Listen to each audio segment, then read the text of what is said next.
Well, folks, it's time to kick it old school. Yeah.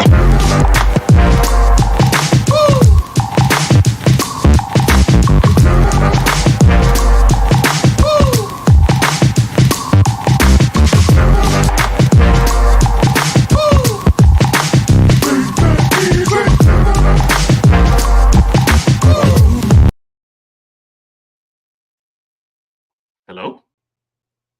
What's up? That was kind of a weird one. I don't know. It kind of What, cut the out intro? on my end. Yeah. Well, just kind of Oh, cut out on my end towards the end. So, Oh, no. yeah. I was like, oh God, not a glitch already. So No. how are you doing tonight, Rodg? I'm doing fantastic. Herb, how are you? Not No complaints, fantastically man. splendid like normal. You know what? You're right. I'm doing fantastically splendid on this beautiful Tuesday evening. All right. I already got a couple people coming in. Yep. What's up, Carol, our favorite Georgia Bulldog? And this fourth mic's like, I'm not been first mic. You're still not first. I'm sure. Sorry, buddy. Shout And out to guess what? Carol. If you're not Good night. first, you're last. All right. So Okay, see, we're starting off corny already.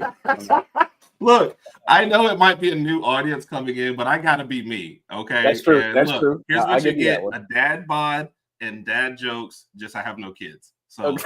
it is what it is, man. I'm All right. sorry. I always gotta be me. So Hey, nothing what's wrong up, with that. Daniel Barry? What's up, man?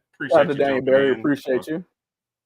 I'm gonna put my D in Alabama standard too. Be right back. Appreciate that. Thank you, ma'am. And Lady Alpha, what's up? Roll Tide. The Alpha Pools are in the house. Okay.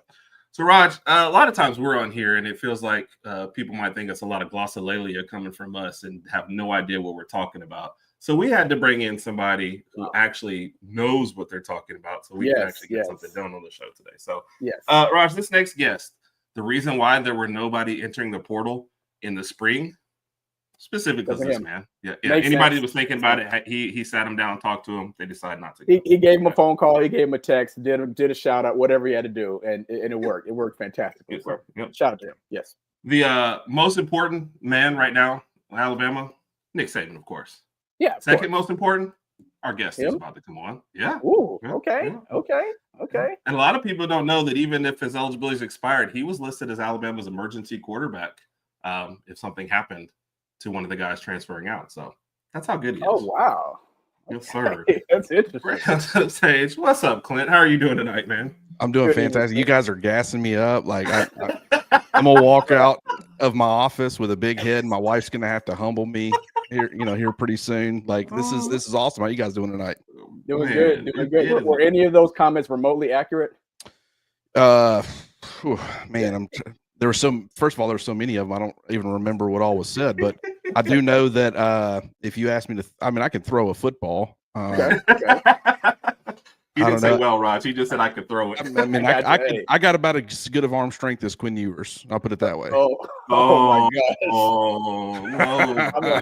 No. I'm a Miami Dolphins fan, so that hit. Of course you would be. There's 32 teams that you could have been a fan of, and you had to be the one where I. Well, it's also funny you said that because in the third segment today, Rodg is going to have a quick little riff on the Tua with an Ewers thing going on in Miami. Specifically the fact that Miami decided to back up their often injured quarterback with an often injured quarterback. Yeah. So, Rodg, we'll have a few minutes. Were you surprised at his slide, or did you think that was just about accurate from what you've seen from him? I was a little bit surprised. When I was watching him on tape, just the torque, I just didn't see enough torque there on a lot of the throws. Like he can get it down there. It's just windows in the NFL. They're tough. They're narrow, and you got to be able to get the ball in there. And I don't think anybody's ever claimed that Tua had the strongest arm in the world. So if he was going to go somewhere, I think the offense, you don't have to change a lot with it. If you had to go to Quinn Ewers, which is why I kind of actually like that fit. But I still think that there's room for growth. There's been a lot of debate as to whether he should have come out or not. I've kind of been under the camp. If you can get $3 or $4 million on the college level, you should probably do it. But at the same time, he wanted to be known as a Texas Longhorn, and that's exactly what he's going to be remembered as. So I guess I understand it. Right. But there were some big money offers that were rumored out there. So it is crazy. You about to say something, Roger? Or do you want to hold it? No. I mean, regarding the offers, I don't know. I thought I saw one regarding around 7 or 8 million. I don't know how accurate that is. And I also, this day and age, college football, it could be true. And I also feel like if he was to come back with his injury history, that's also him risking another year going to school and possibly getting hurt again. So maybe he just chose option B and said, "I'll, test the waters, go to the NFL." I didn't see him sliding as far as he did, and not necessarily to Miami, but kudos to him. I hope he has a very, very successful NFL career. Agree. What's up, Ephraim? Good to see you in here for the first time, man. Shout out to Ephraim. I think we saw one other Zach. Yep. Appreciate you guys joining in and jumping in for the first time. Thank you, Zach. All right. So we'll talk a little about the team this year. The first question, then we'll get into kind of the actual topic of what we're saying. Did you get tired of this spring of talking about the quarterbacks like every single week, and every other question was about the quarterback debate? Yes and no. I got tired of there not being a whole lot of new information. Right. So it's the same questions, but it's not being able to relay much of anything new. Now, granted, you exited the spring and Ryan Grubb decided to throw us a little bit of a bone as far as his comment, because that created a nice little talking point. I think it kind of drove home all that we had been hearing behind the scenes as far as Ty Simpson being in firm control. He has not won the starting job, but he's in good shape. That was just confirmation from everything that we have been hearing and reporting. But yeah, I mean, this is always going to happen when you've got a quarterback battle.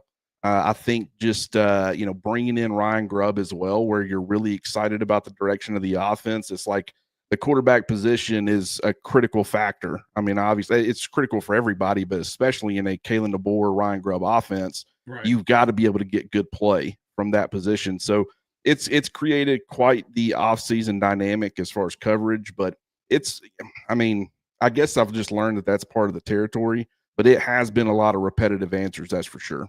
Yeah. Okay. And speaking of Ryan Grubb, just quick question right quick. Were you surprised that he decided to come back to Tuscaloosa, or did you kind of have a feeling that was going to, this is going to eventually happen anyway? Well, I think the big misconception for a lot of people with Ryan Grubb was the fact that it wasn't that he didn't want to beat Alabama. Right. I think his ultimate goal was to end up on the NFL level. Now, granted, at one point that was Nick Saban's goal too. And he got up there and decided, hey, this isn't really for me. Now, granted, he didn't get fired, so that still might be Ryan Grubb's ultimate goal, and maybe he'll get another opportunity, a year from now or a couple of years from now, and he might want to go back. But the opportunity that he got, where not only could he get to that level, which is where he ultimately wanted to end up, but also being able to stay where you already were, from a location standpoint. I just think it was too good of an opportunity to pass up. So, I know a lot of Alabama fans kind of take it as a slight that he rejected Nick Saban. And then, of course, decided to bail on Alabama after accepting the job. But it's like, I mean, you've got Kalen DeBoer now. So the loyalty that he showed to Kalen DeBoer is now a good thing if you're an Alabama fan.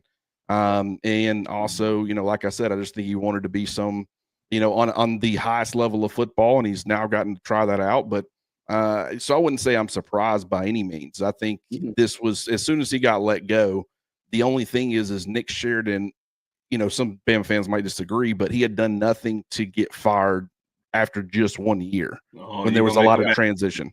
So I mean, and a lot of people felt, but like I said, a lot of people would disagree with that statement, but just there was a lot of transition. The quarterback, whether you like Jalen Milroe or not, the fit with what Kalen DeBoer and company were kind of used to with Michael Penix Jr., there was always going to be a transition. Nick Sheridan, first year calling play since 2019, very limited experience doing it. So that was the big question is okay, do you fire a guy like Nick Sheridan? And, I thought it was really interesting how they didn't have to fire him. They essentially demoted him. But once again, it was a coach showing loyalty to Kalen DeBoer, which I think has kind of become a huge theme of this offseason, whether you're talking about guys foregoing the NFL draft to come back, whether it be guys not entering the transfer portal in the spring window, whether it be your offensive coordinator accepting a demotion to stay on your staff. Like, how often does that happen? Right. So that's been kind of, to me, probably one of the bigger talking points so far this offseason. Yeah. And I'm one with you. I was like, I didn't think Sheridan was terrible last year. No, I just think no. a lot of the pieces didn't work together, and so I didn't think it. Now I will say this, there's a reason why they went after Grubb. So and Efron thinks they're going to leave again. So, but I do think it's the right time for him to come back and really good, going into this next year for sure. So speaking about what's going on this year, were you surprised that nobody left in the spring portal, or did you have a good idea that there was going to be some stability coming?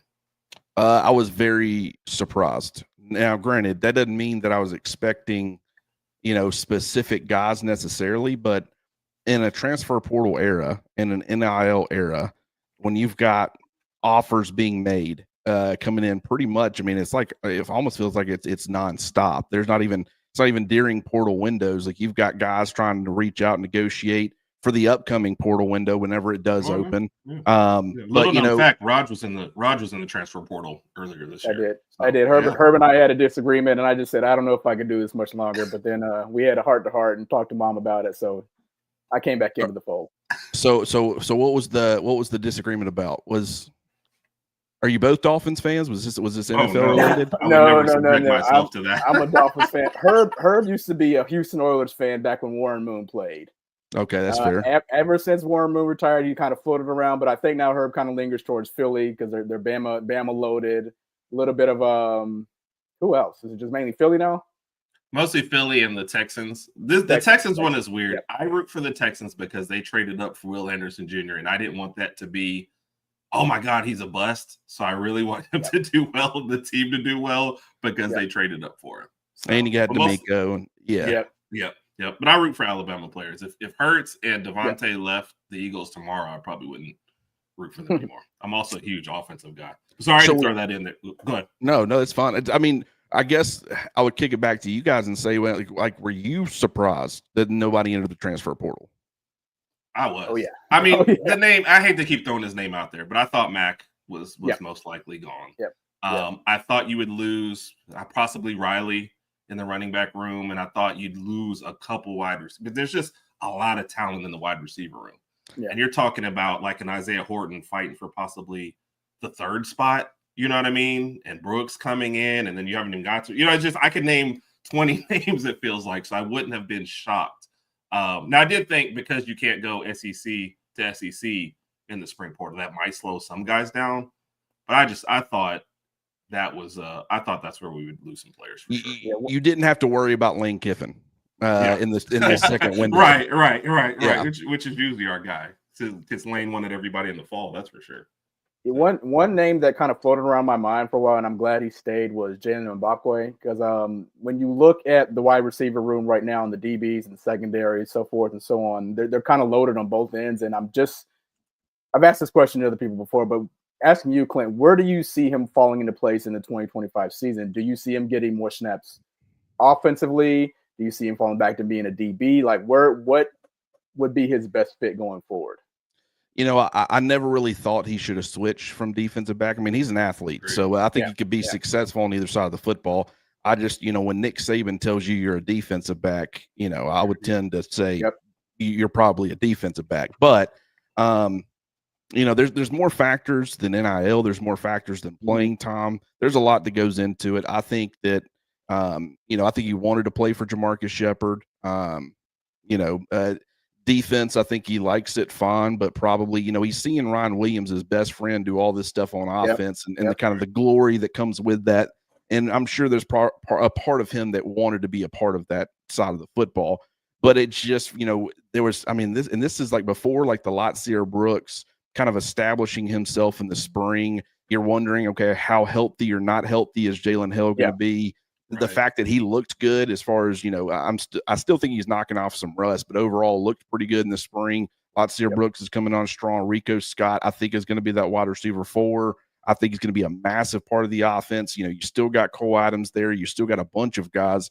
It's like now that he's made that move to offense, I don't see a clear path to significant playing time. Now, I do think that they're going to figure out ways, obviously as a return man, but then also maybe do some things situationally on offense to maybe allow him to be a part of things. And granted, when you've got that kind of athleticism, figure out ways to use it.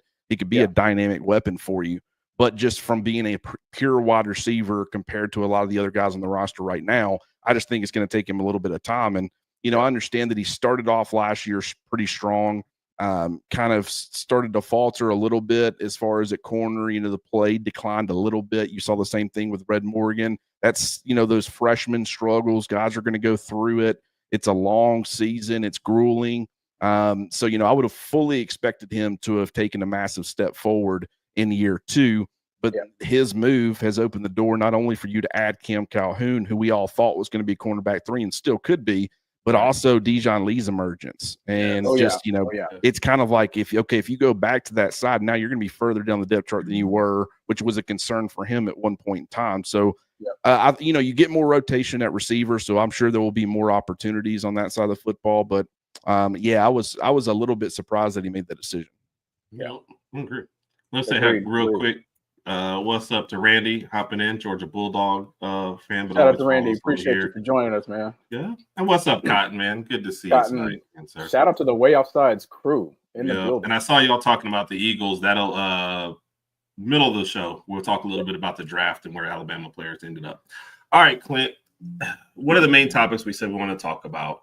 We've heard all the hype about, you know, certain players, the quarterbacks, top of the wide receiver depth chart. Who are some players that we are overlooking that you don't feel like get enough pub right now? You know, that's an interesting question because it's kind of like, you know, is it guys that did create? Is it like a Daniel Hill? Would that be considered? You know, he was talked about quite a bit this spring. So I mean, is he really under the radar at this point? But at the same time, we don't know if he's going to be running back 2, running back 3, running back 4. I mean, he could. I mean, there's a range there. But as far as guys that maybe didn't generate the buzz, maybe as much, you know, I think Jordan Renaud is going to be a big part of Alabama's defense. He's a little bit different. He's a little bit leaner of a defensive lineman, a bandit. Doesn't look like LT Overton. Doesn't even look like Keon Keeley at this point with the way that he's continued to grow. Kelby Collins is certainly, you know, a big body guy who actually might playing more on the interior than he does at bandit, but he's listed as a bandit, and I'm sure you'll see him some there. You look at Jordan Renaud compared to those guys, and it's like it's just a different type of build. But I think he's the power profile that he had as a defensive lineman coming out of high school, I thought would transition pretty well to Nick Saban's defense with the way that they were using more of those 4-2-5 looks. But then when Kane Womack came on board as the defensive coordinator, having that bandit position, I thought, okay, that's more of like a 4-3 base end. It's a true 3-down defensive end. You know, you're going to see them playing a little bit 4 on the inside shoulder of the tackle. You're going to see some, 4-5 tech, but you're also going to see him playing in a 2-point stance a little bit further out. It's just a good flexible position as far as for a specific skill set like Jordan Renaud. And I don't know if he's going to be like, you know, right now, is it going to be him being the bandit too now that Jamarian Latham is kicked over to the Wolf? We know LT Overton's going to be a big part of the defense, probably going to be one of, if not the best defensive players. But there's going to be rotation there. And so I would think for me on that side of the football, he's the first guy that comes to mind because I think what he provides from a rotational sense, like last year, him being still kind of raw, played a little bit out of control at times, but just the natural abilities that he has, if he can learn to hone in a little bit more, play with better technique more consistently, I think he can be a massive problem for opposing offenses this fall. Nice.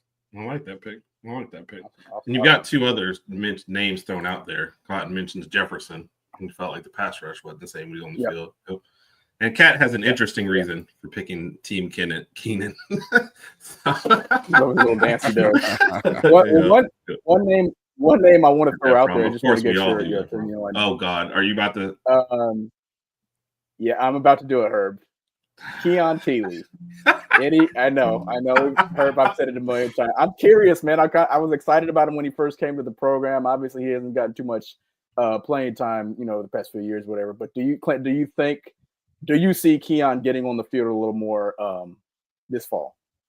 I do. And the reason that I do is I think between Jamarian Latham moving to Wolf and Kelby Collins, based off of what we saw in the A-Day game or A-Day practice, whatever you want to call it, the fact that he was playing a lot more inside than we were originally anticipating, I think that clears a path because they typically like to rotate about 3 bandits. Like Jordan Renaud was that third bandit last year, played probably about 120 snaps, if I had to guess. Like it wasn't anything crazy, maybe a little bit under 10 per game on average. So that spot is now available if Kelby Collins ends up being more of an exclusively used interior defensive lineman. And granted, I still think he's going to see some reps at bandit. It just might not be as many as we thought. And so Jordan Renaud's now kind of in that bandit 2 role. You got LT Overton kind of being your starter and headliner at that position. But Keon Keeley, just from a body standpoint, like last year was 6'5", 277. He had put on some good weight, but just you saw him going through some of those sled drills and stuff, and just his ability to kind of anchor defensively. Just that you saw a lot of the functional strength still wasn't there. Still think he's growing in that area, but I thought he made a lot of strides this spring based off of just watching him go through those sled drills. Because if you're not using the proper technique, you don't have the proper pad level, you don't have the right strength in the right places. Like Steve MMO, I think he's one of the most naturally gifted defensive linemen Alabama has, but even he, not knowing exactly how to do the sleds and stuff, he was struggling a lot this spring. Seeing the growth that Keon Keeley's made on that front really made me encouraged about how far he's come as far as the physicality, being able to set the edge against the run, do all that. I mean, I think, I thought it was pretty telling last year how at the end of the Auburn game, they're up by 14. And, there's only a few minutes left, but if Auburn scores quickly and then they get an onside kick, now they're within striking distance. So the game is still, quote unquote, in doubt. And they decided to go with just 3 defensive linemen. Auburn was throwing the football on every snap. And one of the 3 defensive linemen that they used was Keon Keeley. And I just thought that was pretty telling because from a pure pass rush standpoint, they're like, hey, if that's all you got to do, they're not going to be running the football. You don't have to worry about setting the edge. Let's let you pin your ears back. We feel like you would be one of the guys that could only having 3 rushers could get after. So, that's I do think he's making strides, and I do think he's going to contribute. I just don't think it's going to be any sort of major role this year, but you do like the improvement, and he's just a guy that if you're a fan, you need to pull for because the more guys like that who stick it out, they wait their turn, they continue to do it the old way, the Nick Saban way, the process.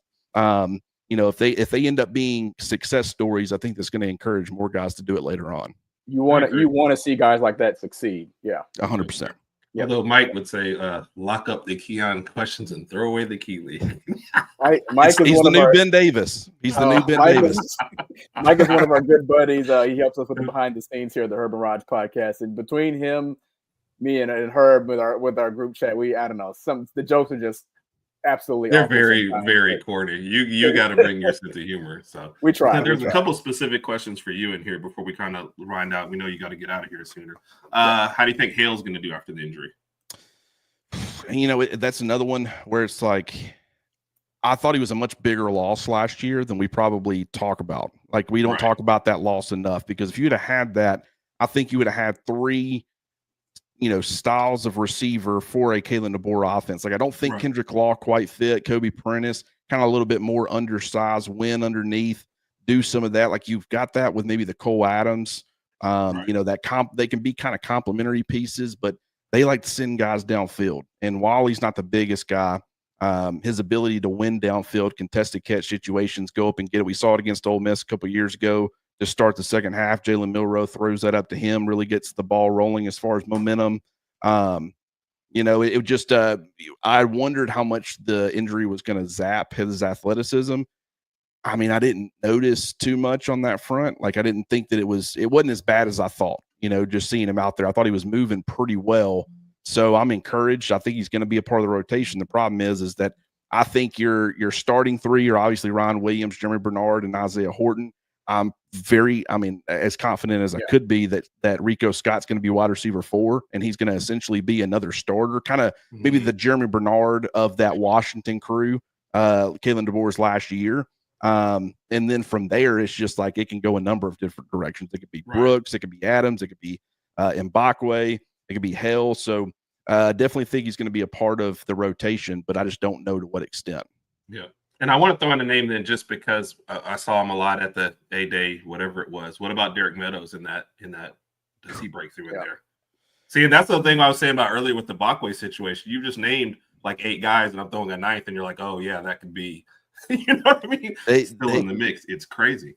They could honestly, I think from people I've talked to, at bare minimum, they could run 7-8 deep at wide receiver, and they would feel good about the snaps they were getting from those guys. Right. That there's 10 scholarship receivers on the roster, so that leaves 2. I'm a Bubba Hampton fan. The injury kind of slowed him down. I don't know where he fits into the mix, but he would kind of be outside of that.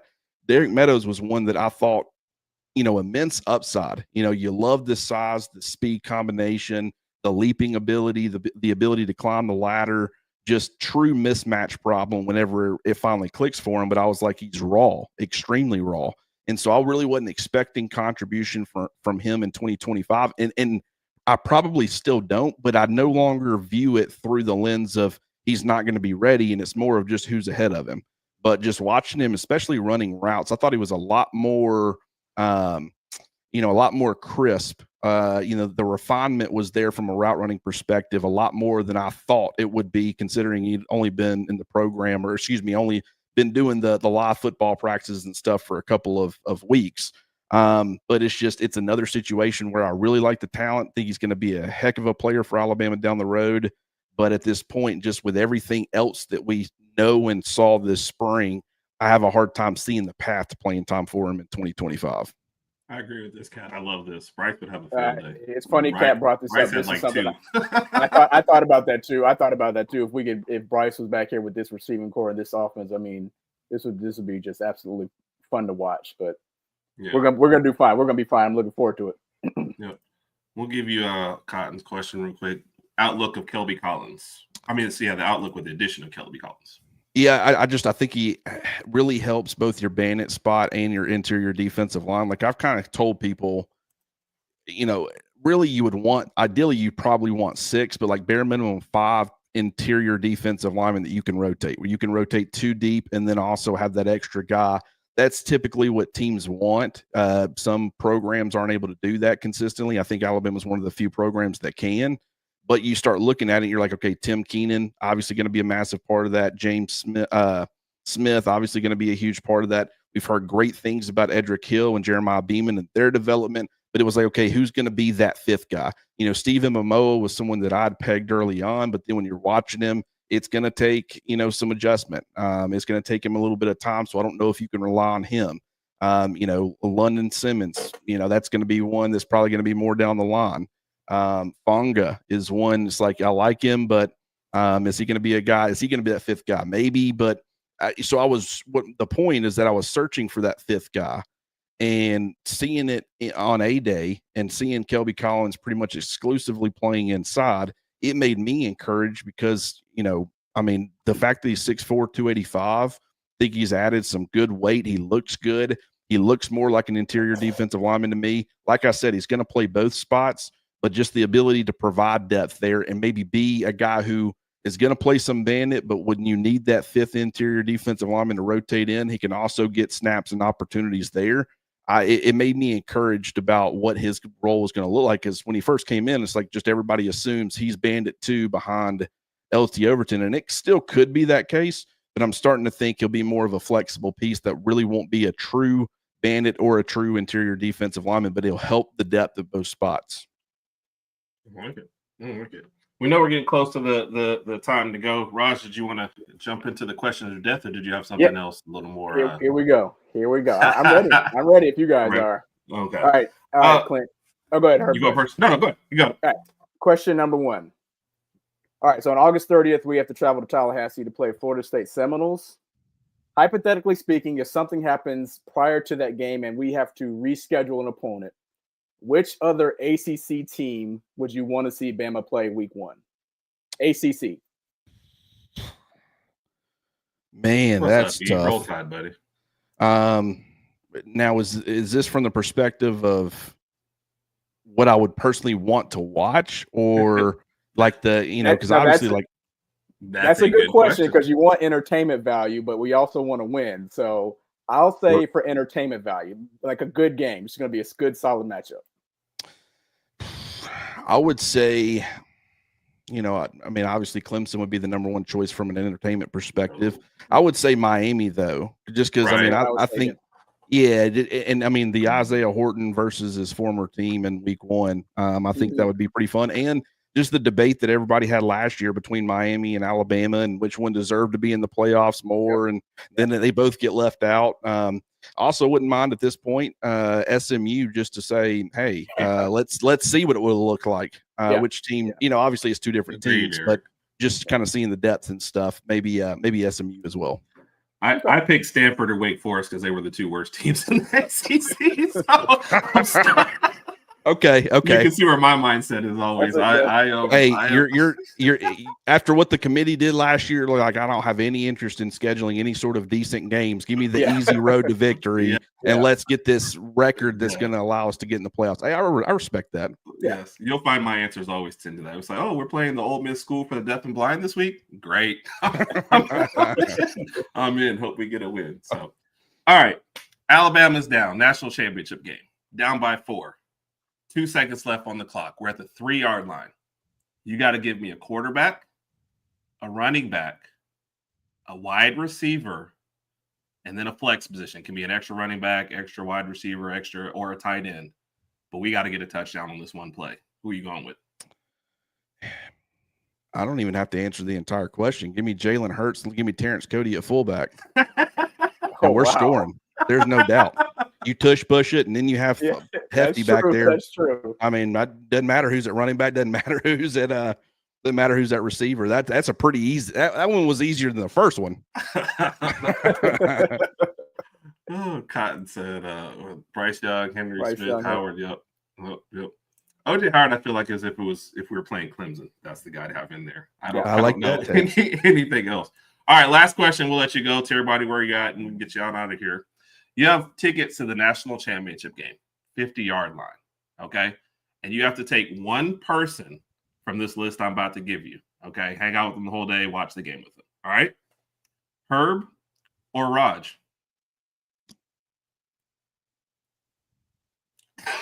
And we get choose carefully. See, so what you're gonna have me pick favorites and then hop off the show? Like, yeah, that's how it is, man. That's what we'll discuss for the last 30 minutes. Man, which one of y'all is meaner? I need to know. Which one of y'all is going to take it more personally when I don't pick them? Both of us. I played the fifth.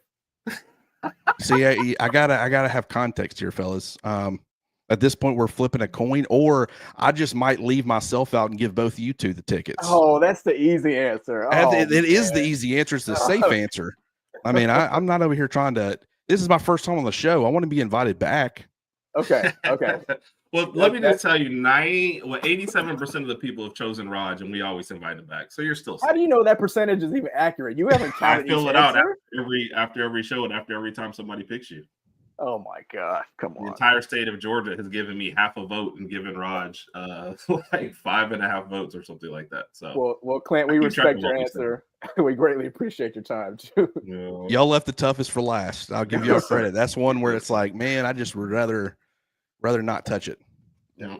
No, we appreciate you stopping by, Clint, man. Like you said, we always check out your work on Twitter. I checked you out on YouTube today, some good stuff. So I tell everybody to go check you out for sure, man. Thank you. Thanks for stopping by. Appreciate you, man. Absolutely. I appreciate you guys having me on. You can find me on Twitter at Clint R. Lamb. We got the YouTube channel, Cover Crimson, and then also we got covercrimson.com. It's an Alabama message board community.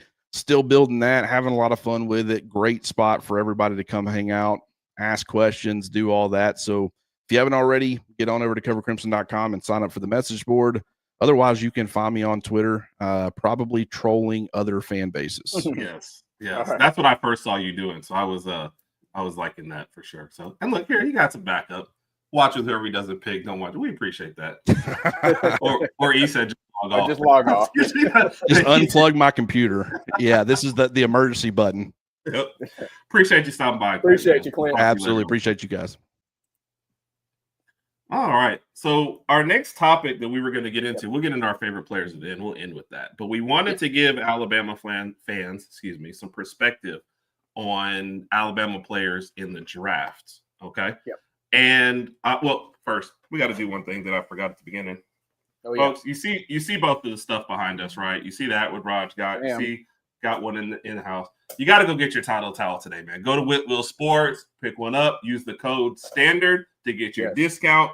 Follow everything that's on the Bama Standard, but follow these guys, man. Great guys. Have actually talked to them. They have helped us in some situations to get one. If you ever see Rodg and I out and we've got an extra one, we're always willing to give up our extra one just to get you one. But you got to get yourself a title towel today, man. Support your Bama, support title towel, support Bama Standard, man. So appreciate you guys.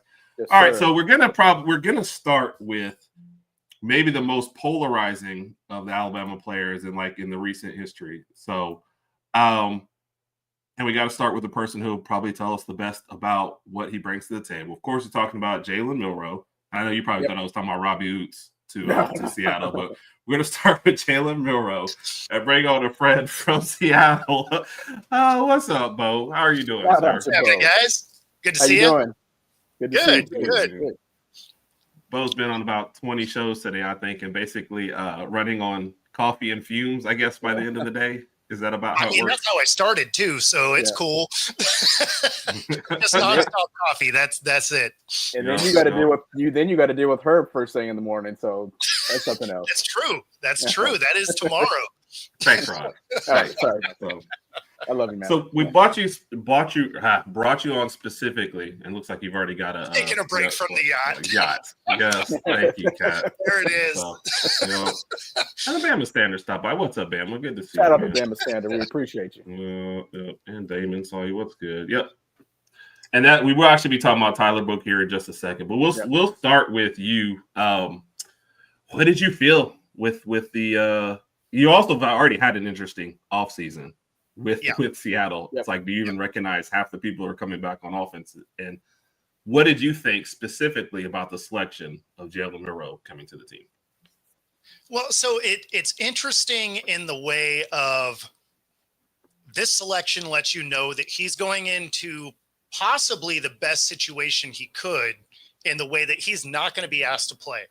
Right. And you guys got to see a lot of footage of him. He beat up on bad teams. He looked good in those scenarios. Good teams, less so. But and then too soon. and then I got to see him at the Senior Bowl, which wasn't a great look, right? Whether it was in practice during the game, didn't matter. He just didn't look polished, right? So my comp for him, and you guys may agree with this or not, but my comp for him is actually Anthony Richardson. Right. I said that, unfortunately, several times. So he's a bigger dude. He has speed. What he doesn't do is complete passes, right? He's not overly accurate. Has a nice arm, right? Yeah, I mean, he can sling the ball. It's just he's not incredibly accurate. The thing that helps him out a ton versus what Anthony Richardson had to deal with is he's coming into a situation where he has receivers, he has a running game, and he doesn't have to play. So he gets to come in and actually learn and get adjusted to the speed and work on some mechanics things that he needs, right? Yeah.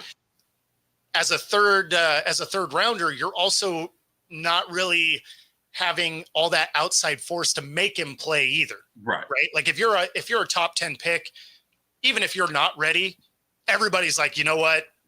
We got to get him out there. Yeah. Or even if you have a guy and he struggles, there's going to be all that pressure to get him out. You got a third rounder. Yep. People are like, I mean, let him learn. Right. And so honestly, I think he's going into the best possible situation as far as that's concerned. On my end, because the entire coaching staff is new, I don't really know what our player development looks like. If this was Pete Carroll's era, I'd be like, oh man, he's going to be great, right? Like he's going to have time to marinate. He's going to have coaches that are ready to rock and teach him how to do stuff. And if you look at the Pete Carroll era, our player development was second to none, whether they stayed on our team or not, right? Like we could train people up and then send them out and they'd be successful around the league. So now we have this whole new coaching staff. We'll see, right? Like we don't really know. I hope it's similar, right? But until we see them actually develop some talent, which we haven't had to see them do yet, a lot of our defense didn't know. to answer that one plainly, no, he didn't develop Woolen. Woolen has been on our team for a couple of years, right? That was a draft pick during Pete Carroll's era. And if you remember, I mean, if you're a Woolen fan, he had a great rookie season, and his second year, he forgot how to tackle. He actually got benched twice because he wouldn't make a tackle. So, so as much as you'd like to credit him with that, no, Woolen has been kind of all over the place as far as what he puts out there. So, and then when you look at the other defensive players that McDonald has brought in, a lot of those guys were on 1-year deals that aren't on the team anymore. So they did a lot of 1-year prove it, veteran deals. And so there's not a lot there yet that says that his team can develop talent. Right. So we'll see, but there's a lot of upside there, especially on the athletic end. It's just going to be whether or not they can get his arm dialed in. But even if he doesn't pan out, it's a 3rd rounder, so it's not the end of the world if it doesn't work. Right.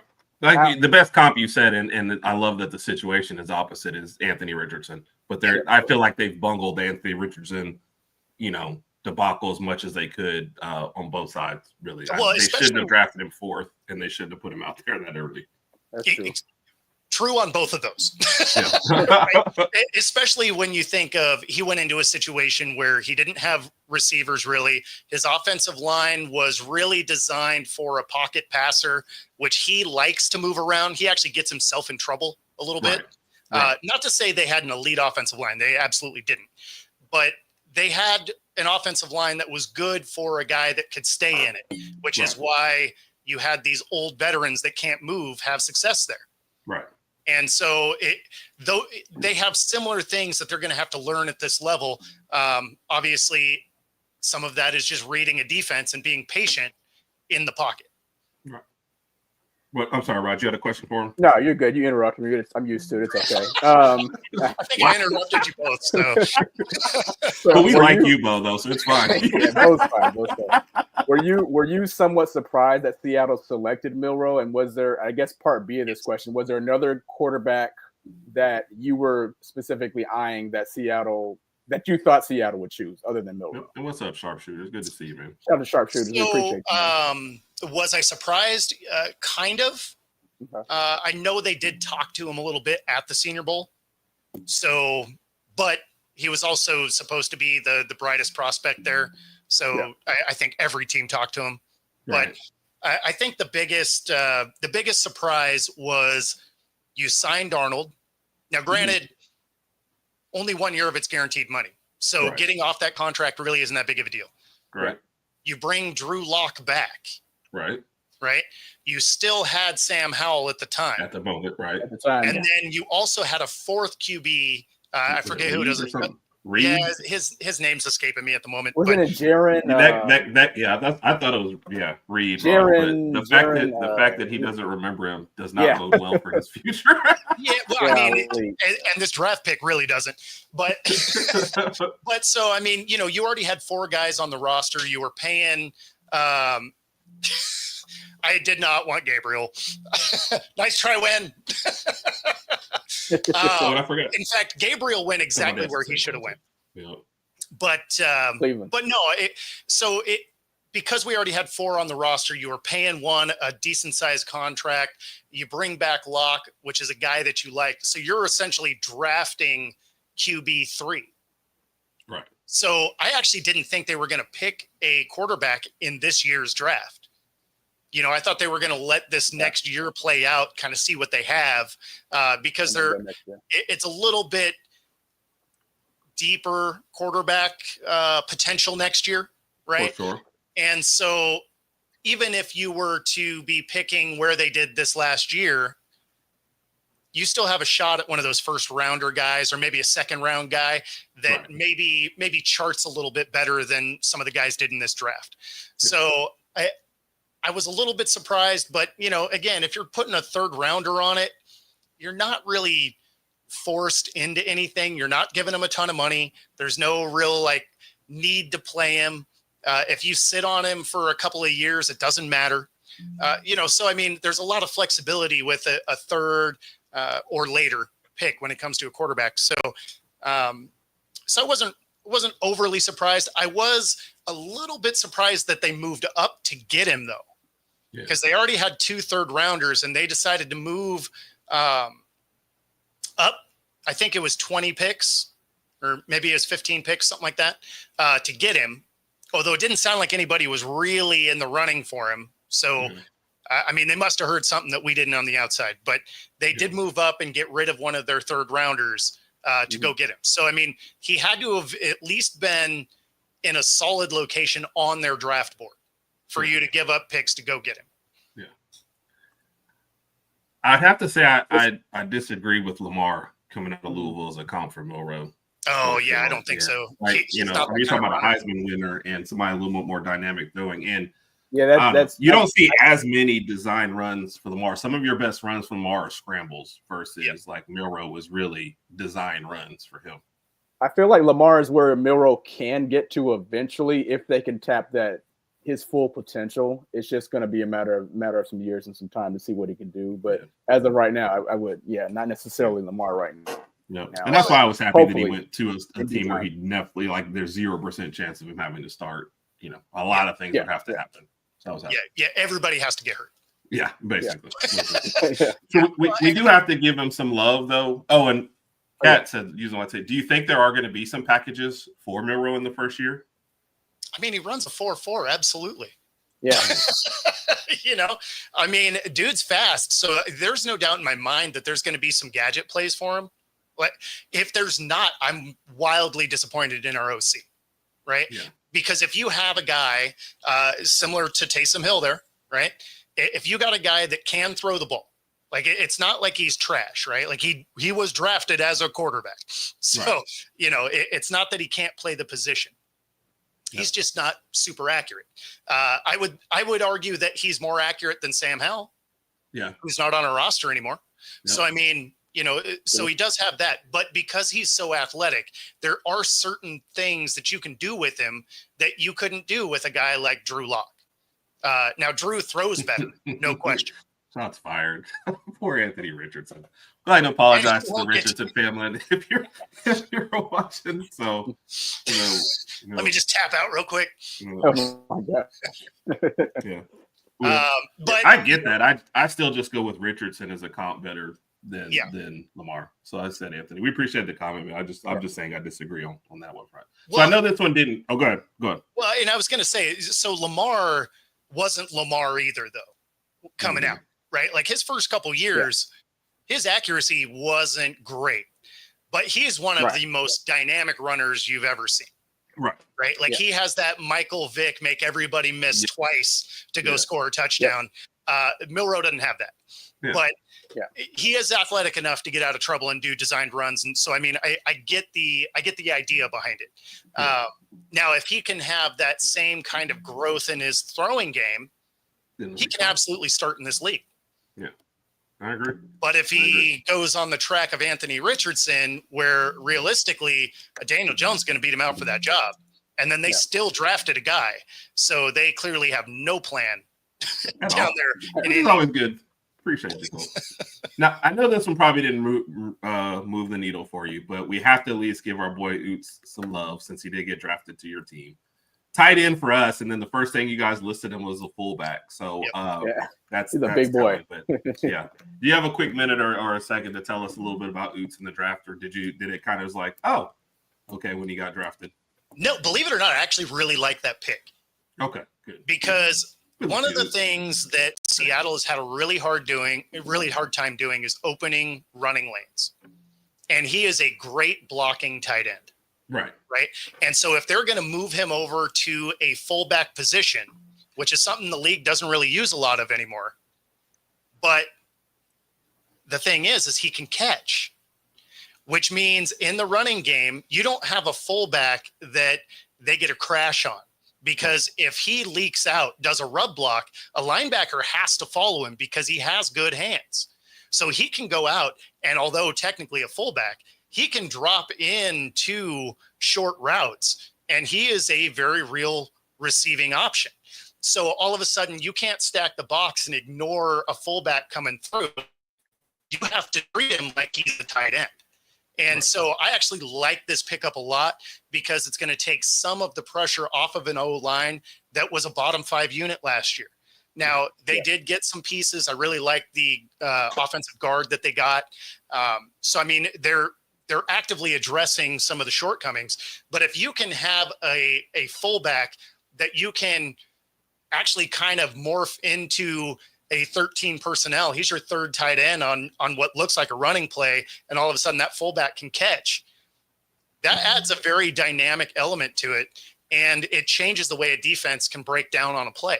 They can't cheat because they see him out there. Whereas a true fullback, you can bet that Mike Right. We already know. Yeah. You're just like, Don't worry yeah, about it's a that. running play. Like I've seen this. So Right. yeah, no, I actually I do really appreciate that pick. Okay. Good. Right. We appreciate you, but I don't know if you need to jump off. We're about to talk about the Dallas pick and the Denver Broncos pick because we had some people contribute to that real quick. So Oh, and okay. if you need to- No. Do your thing. Thanks for having me on, guys. No, Appreciate appreciate you, you, man. Bo. I'll see you in the morning if Rodg hasn't polluted. And Rodg, the show starts at 8 p.m. Central. We're gonna go ahead and announce it now. Okay. I mean, you can't tell him That's all I PM ask. because he'll show up at night and be like, "How come the show's not there?" Exactly. It is AM. Exactly. All right, It's Rodg, never 8 my a.m. fault. Central tomorrow morning. Okay. Thank you. Appreciate you, Bo. Appreciate it, Bill. So, we're gonna try and get real quickly through. We did have some people contribute, so we'll give you a Dallas Cowboys perspective real quick. Pick in the 2025 NFL draft.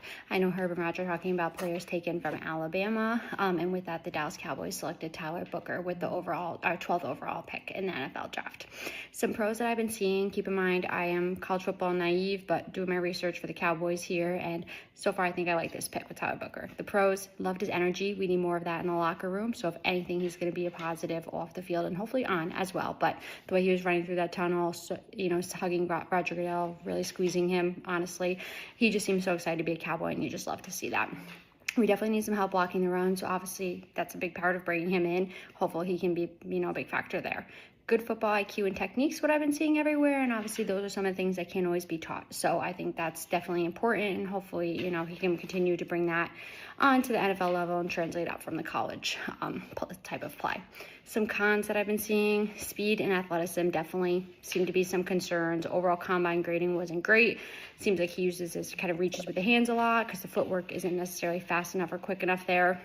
I'm hopeful that's something that can be improved through conditioning, repetition, and just being, playing up at that higher level with players around you who can hopefully, help build there. So we'll be interested to see how that goes. But as long as he has good technique, football IQ, hopefully you can offset that a little bit.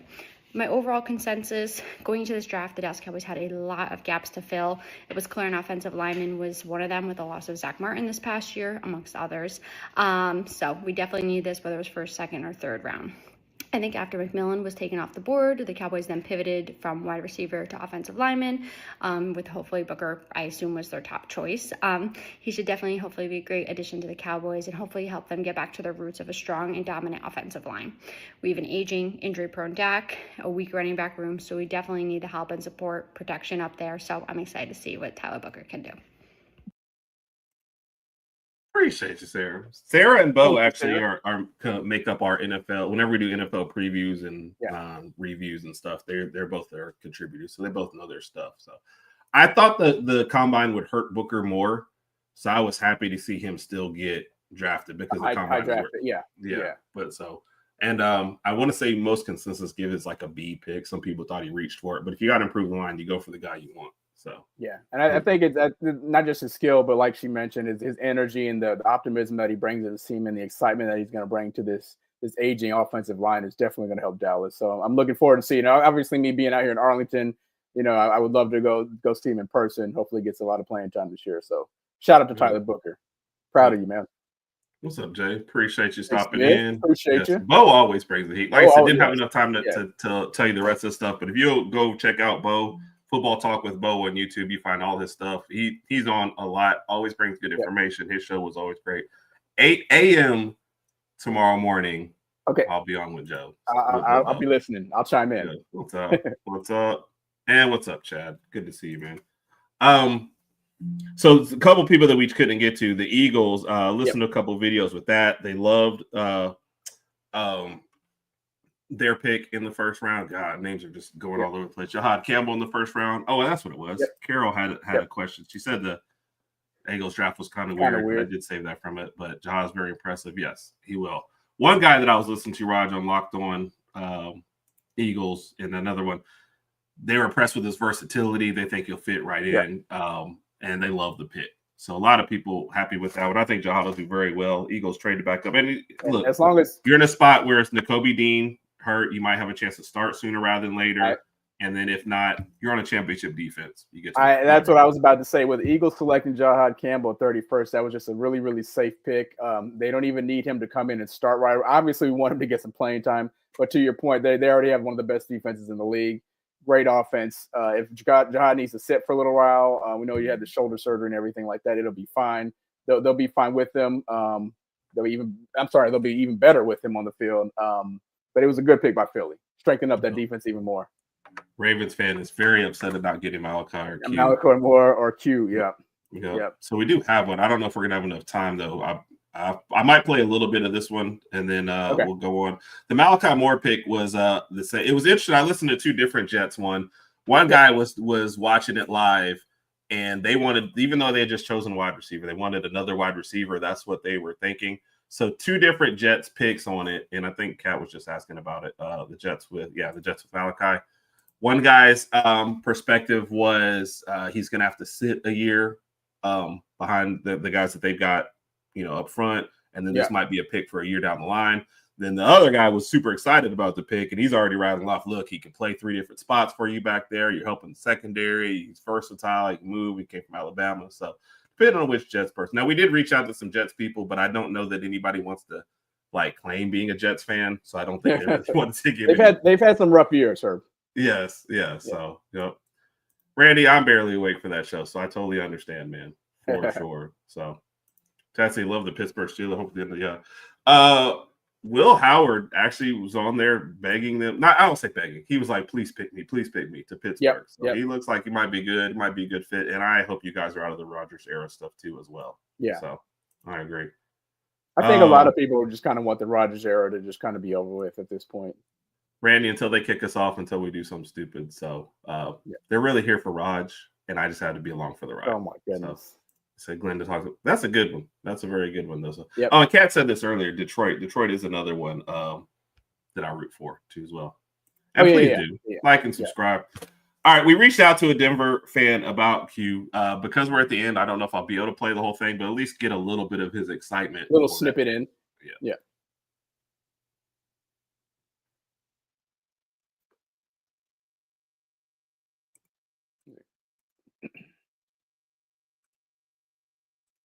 Or maybe we won't. I was listening to it earlier, so I don't know if it wants to play right now. So it's fine.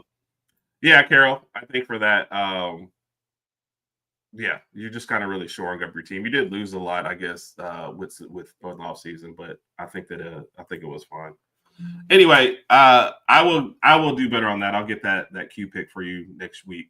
But I guess I can hear it on the earlier, so it's probably something I did in translating, bring it over. I feel bad because he was super excited about that, so we'll do it. Bo, you could have stayed out here then, man, if you had some more. But Howard was the guy that, and I'll probably speak about this another time. But Howard was the guy that I was hoping Miami would select as opposed to Quinn Ewers. Big guy, 6'4", about 240, can take a few hits. Mobile, has got a good arm. Have to work on the accuracy a little bit, but I think he was somebody who could help Miami win, 3 or 4 games, maybe even half of those games if something is to happen to Tua next season. Right. Will Howard was the guy that I was hoping for, but that's very accurate. Boost modal, So, Rod, something that we did say we were going to throw in at the beginning segment, we're going to talk about here at the end, and then we'll kind of get off the air here.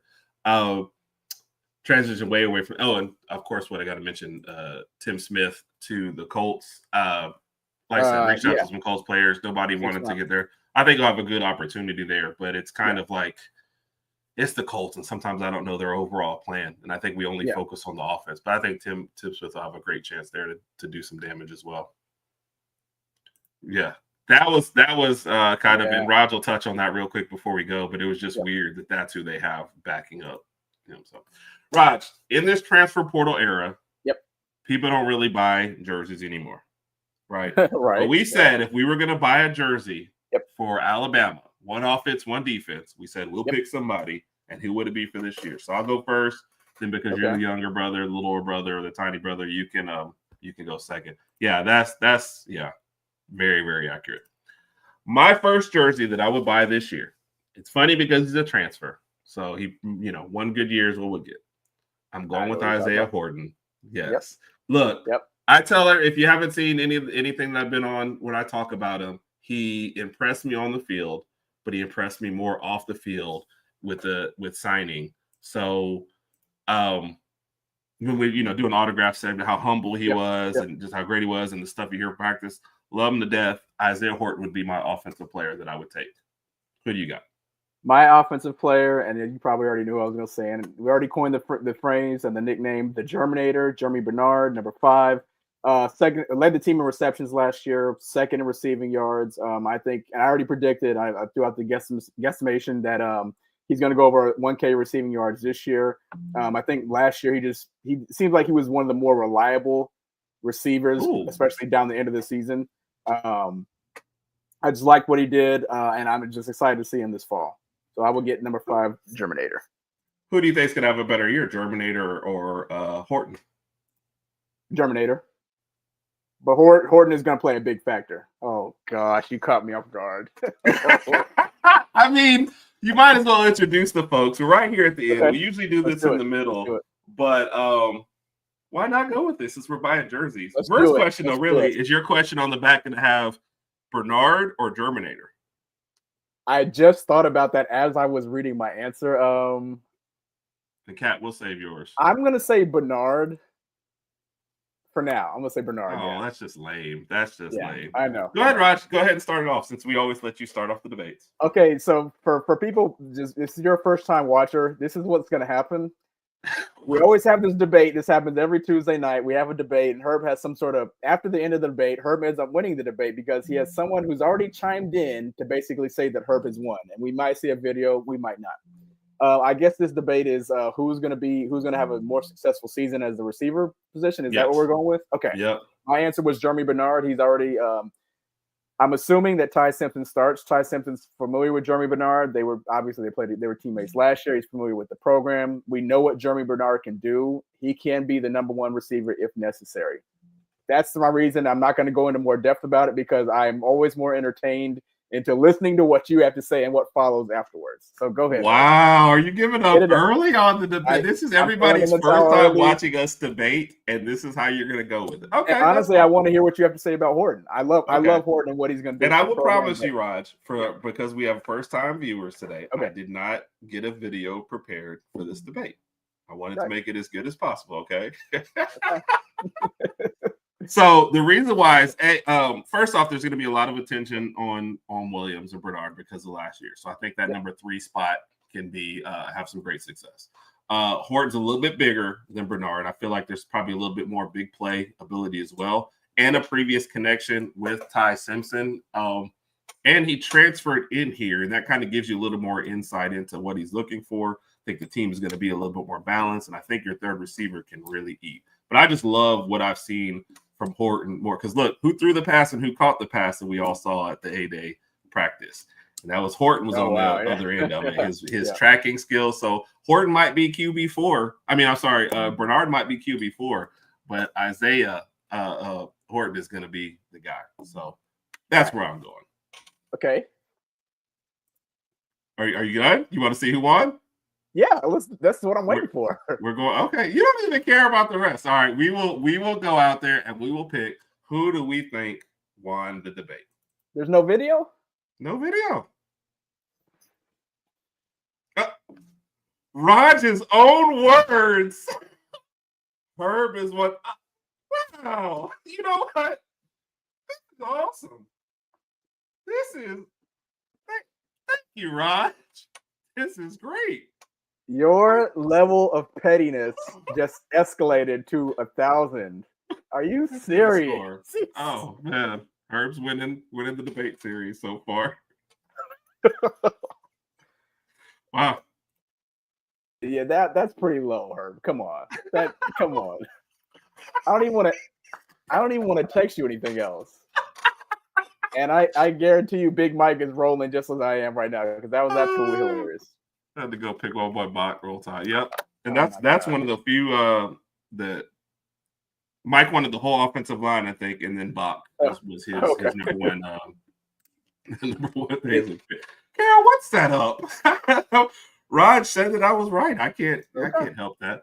All right. So my defensive player, Rodg, Keon Sabb. Okay, fair enough.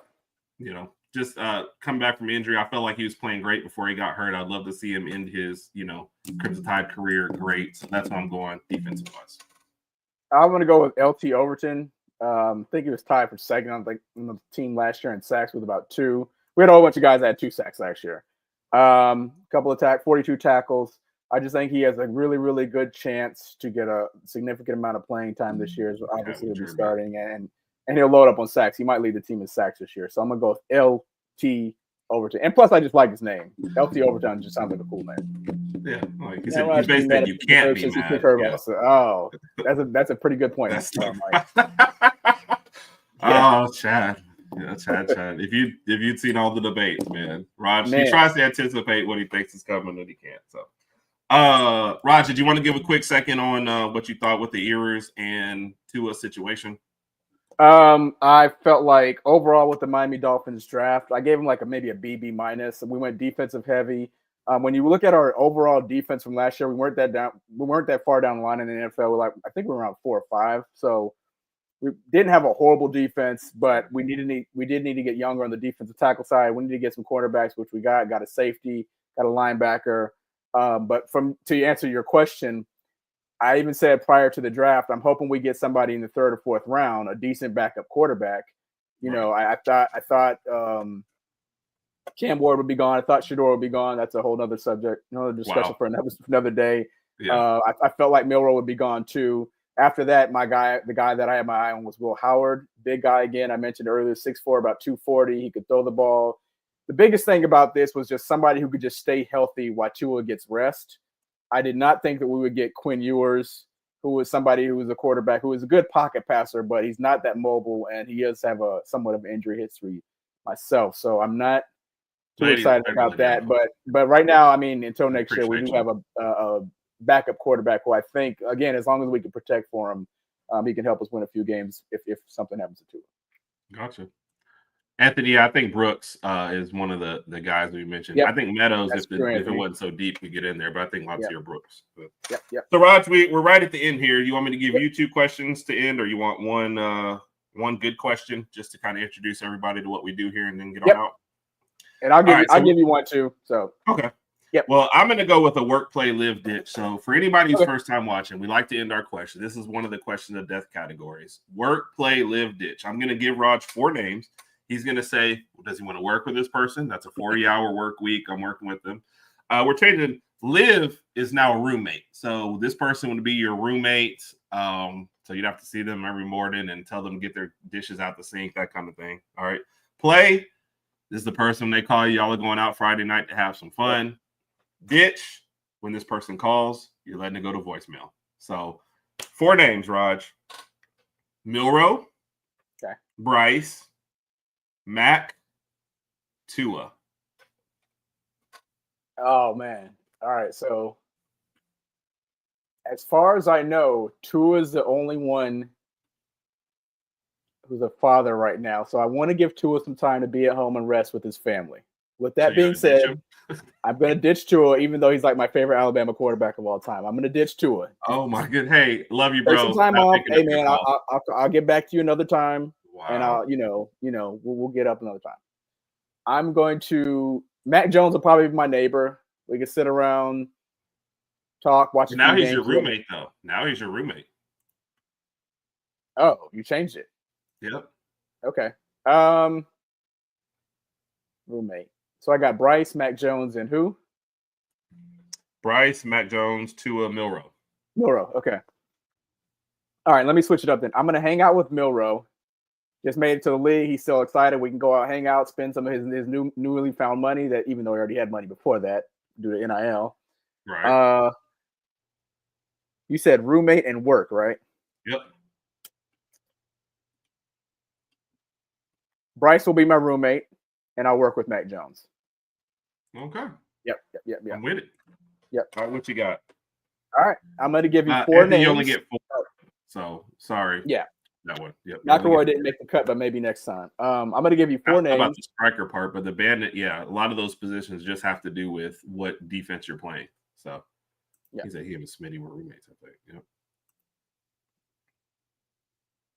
Go ahead, Rodg. What you got for me? Yeah. I'm gonna give you 4 names. Okay. Here's a scenario. Out of these 4 names. What's the scenario? Here we go. Yo. Tell me how they would rank in the 40-yard dash, first to last. God. Okay. You, Stephen M. Smith, Justin Riley, and JT. Who's winning? Who's in second? Who's in third? Who's in fourth? Time. JT's in first. Okay. You give that dude a some Mountain Dews. Yeah, Mountain Dews. JT is the clear one. So all right. Me with the bum knee has got to be fourth. Me with the regular knee, with the healed knee, I'm coming in second easily to these two. But in this scenario, I feel like Justin's third because he's more of a weightlifter, like bodybuilder than a hunter. So I feel like he's third. Stephen M. Smith would probably get off to a good start, but he's so easy to distract because if you start mentioning something about sports, he's gonna stop and hey guys, and just start talking. So he would never make it out there. So, that's so wait. Just to confirm, who's coming in second? Maybe me because Justin is going to be lifting and Steven will start talking about sports. So I'll be Justin's going to be doing what? He's going to be lifting. Yeah, he's going to be lifting. So Justin will be like, "What? Oh, we're supposed to be running. Oh." And Steven will be over there talking about sports or something. So I'll probably beat those guys just for that. Oh, that's funny. Okay. All right, cool. Anthony, it's not a list of anything. It's just for the game. So it's just a game. I only had 4 people as an option, and Ty and Mac or McElroy weren't on the list. So, and so I saved these because I saw these when you throw it up here, Mike. What's that? The guest budget post. Yes, budget. And a cat did not help. So. Oh my gosh! Y'all are the people we started with. We will always love. Oh yeah. Y'all, we will always remember y'all. So, but Rodg, we survived our first show on the Bama Standard Network. Yes. Hopefully more to come. Hopefully Justin doesn't watch this and go, "That was trash." Yes. So we will see y'all next week. Definitely different for next week. We're starting off our summer series, so in order. We're going to bring in somebody from LSU, somebody from Ohio State, somebody from Kentucky, and somebody from Tennessee. Still trying to get a Texas person in the future. We might even try to get a UCLA person just because it's been an interesting offseason. So we'll shift our focus. Glad somebody's excited for it. We're going to shift our focus a little bit and try to find out a little bit about the enemy, see what's going on. So let's do it. We appreciate y'all watching tonight. We hopefully you if you're giving us this first look, you come back to at least to watch Rodg next week. So see? Yes. This is what happened at A-Day. He was like, "Where are you guys at?" We're like, "We're at the stadium." "Where you at?" "I'm at Publix." Like, what? Justin, I hope you saw Herb imitating you during the workouts. He would be doing this. Justin is stacked, boy. If you guys haven't seen Justin in I seen the video doing some deadlifts. Justin is got some strength on him. And like I said, nobody can handle JT on Mountain Dew, especially if it's code red. The race. That's it. So appreciate y'all. Appreciate our regulars for sure. Appreciate the new people giving us a look. If we mess up, I'll try and do better next week. If we missed your comment, I'll try to do better at that as well. Rodg, you're not as ugly as I always make you out to be. Love you, bro. Okay, love you too, man. That was so awkward. Everybody have a good night. Roll Tide. Roll Tide.